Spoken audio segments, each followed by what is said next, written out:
Do you know? 75% of businesses are adopting AI automation. AI-powered assistants can boost productivity by 40%. And the global AI market is set to hit $1.8 trillion by 2030.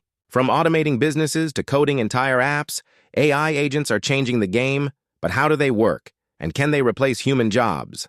Let's dive in. Many of us face a multitude of challenges in our daily lives, from overwhelming tasks to decision fatigue. We struggle to manage our time effectively, often finding ourselves stuck in a never-ending loop of work and personal responsibilities.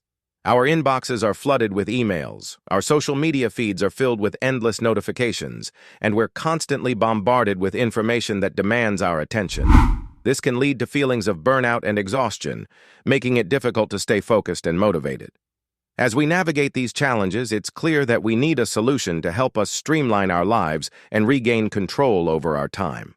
As we consider the role of AI agents in our lives, it's essential to think about the types of tasks we can automate or streamline. From scheduling appointments to managing our finances, there are countless ways AI can support us. By leveraging these capabilities, we can free up more time to focus on the things that matter most to us, whether that's spending time with loved ones or pursuing our passions. There are different types of AI agents. Reactive agents, basic, respond to inputs, like chess-playing AI. Goal-based agents, plan and take actions to reach a goal. Learning agents, improve over time using machine learning, like ChatGPT. Autonomous agents, work independently in complex environments, like self-driving cars, robotic process automation. The integration of AI agents into our daily routines can bring numerous benefits, from increased productivity to improved decision-making.